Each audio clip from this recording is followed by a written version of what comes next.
A growing trend that everybody likes to point out is the fact that gamers aren't playing new games.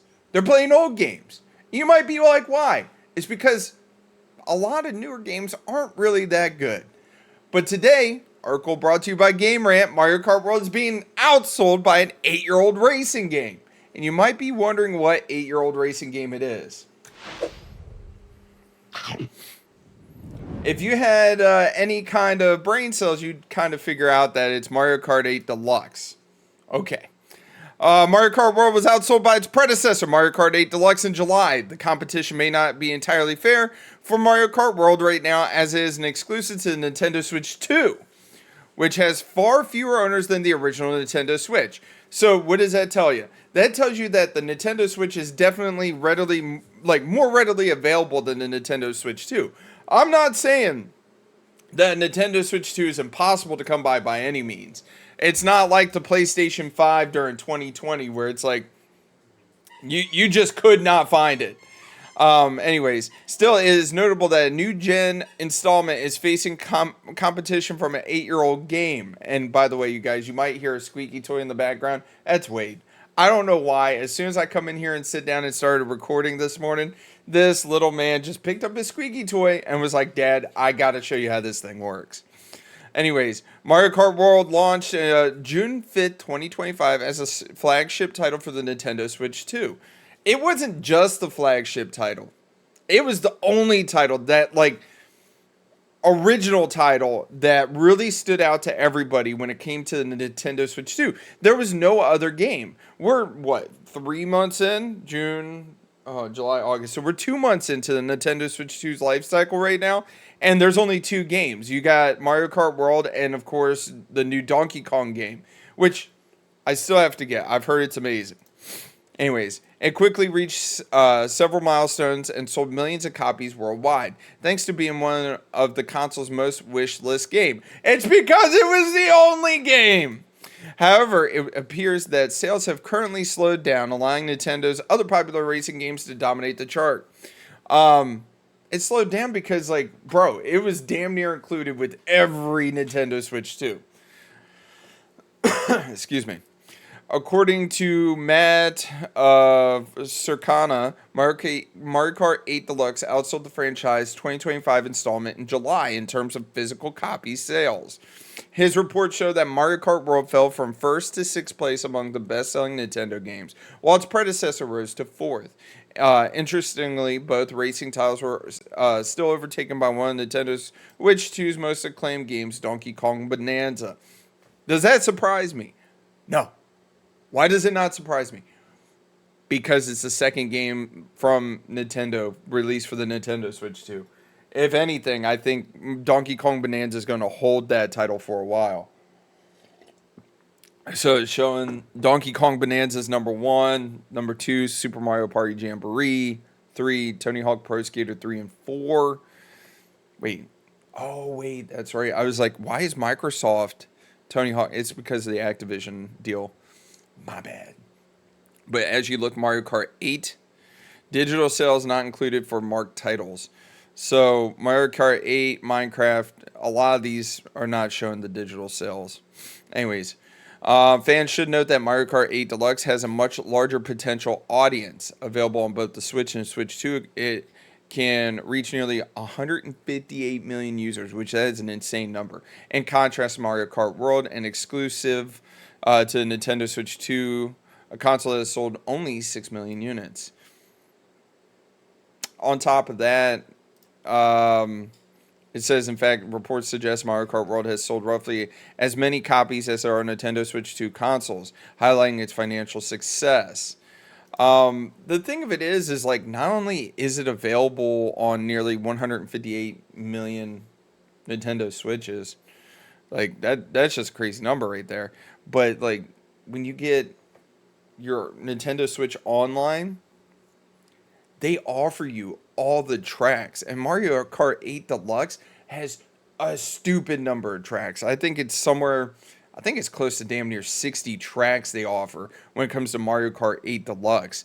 Where Mario Kart World, where it is fun, the problem I have with Mario Kart World, it's a very shallow game, and the experience is quick.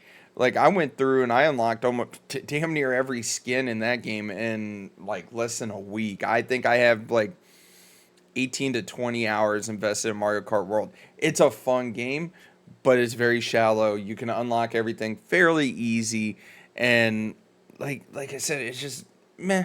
Like, the open world aspect of Mario Kart World had so much potential, and they fumbled the bag.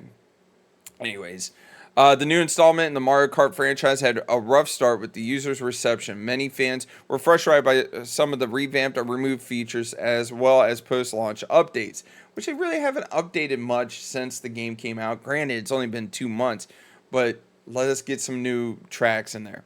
Additionally, at $80 is a pricey title on a console that launched at a higher price than many anticipated, which 100% true. Absolutely true. Like, think about it. The OLED Switch when it launched was $300. Now, I'm not saying that the OLED Switch versus the Nintendo Switch 2, like, I mean, it's upgraded hardware. I'll give you that. But the thing of it is like, it was a $200 price bump. Like, you're going out there and you're buying this Switch 2 for $500. It's crazy. These factors may have contributed to its falling behind in sales compared to more polished and affordable games like Mario Kart 8 Deluxe. Despite this thread, there is a strong chance that Mario Kart World sales will pick up as the Nintendo Switch 2 user base grows, potentially selling millions more copies, which it absolutely will. This is just the beginning of the life cycle for the Nintendo Switch 2 and Mario Kart World. So you most definitely have plenty of time for Mario Kart World to catch up. Plenty of time for new DLC that's going to come out. Plenty of time for new races. There's plenty of time for everything. In the coming years, it will be interesting to see how the competition between the two Mario Kart games unfolds. Excuse me. What seems certain is that Nintendo will continue supporting both titles for a long time, and fans can expect more updates, particularly for Mario Kart World, which is being refined with each patch.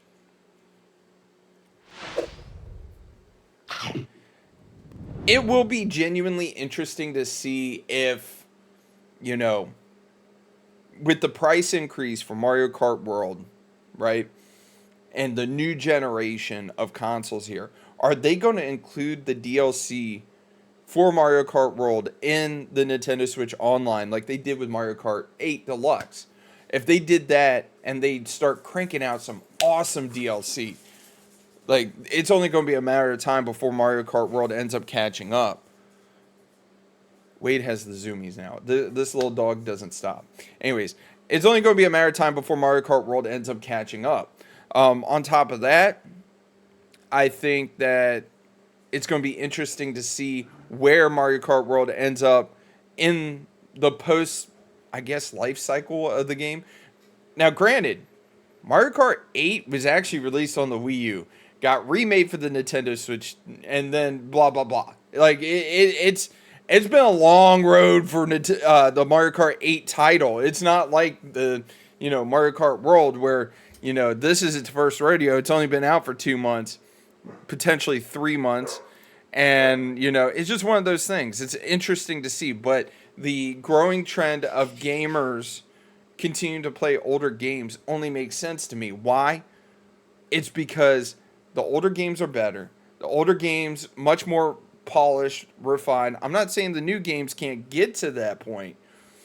But I'd much rather spend, $50, $60 on a game that has a ton of content that's polished and ready to be out there compared to a title that I'm spending $80 on and I have to wait until it gets polished and, put to that level, the same level as the predecessor game. Just food for thought. Like, it's people voting with their wallets. At the same token, I think it's going to be interesting to see what Pokemon Legends ZA does.